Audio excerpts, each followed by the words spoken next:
et d'autres abominations qu'ils ont fait à l'égard du peuple. À l'égard du peuple. À l'égard du peuple, comment ils agissaient avec les femmes qui s'assemblaient à l'entrée de la tente d'assimilation. Comment ils se comportaient mal, bien aimés. C'est comme ça que ces jeunes hommes péchaient contre l'Éternel. Et à la suite, l'Éternel a menacé son père à travers d'autres prophètes qui étaient Élie.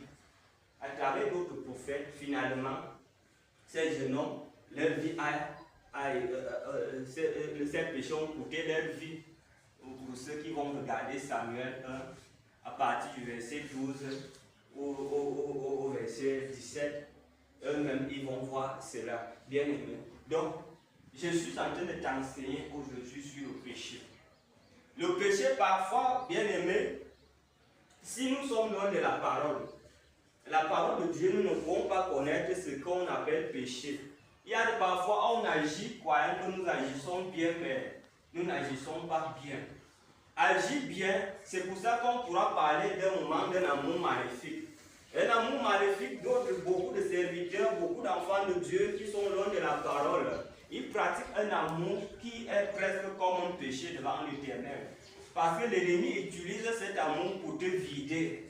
Pour te vider. Donc, il y a beaucoup de choses bien aimées que les enfants de Dieu font. Mais parce qu'ils ne connaissent pas la parole.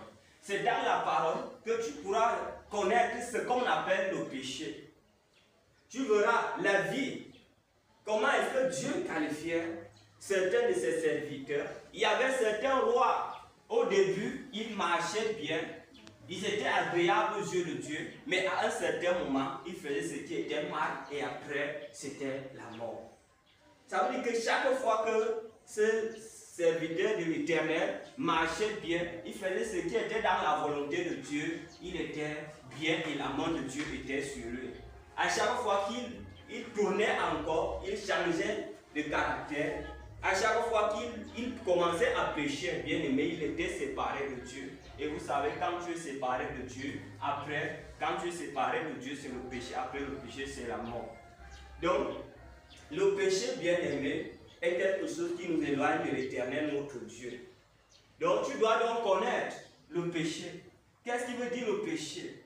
Le péché, comme j'ai donné les commandements de Dieu, tu regardes l'histoire de nos ancêtres qui ont l'origine du péché et autres.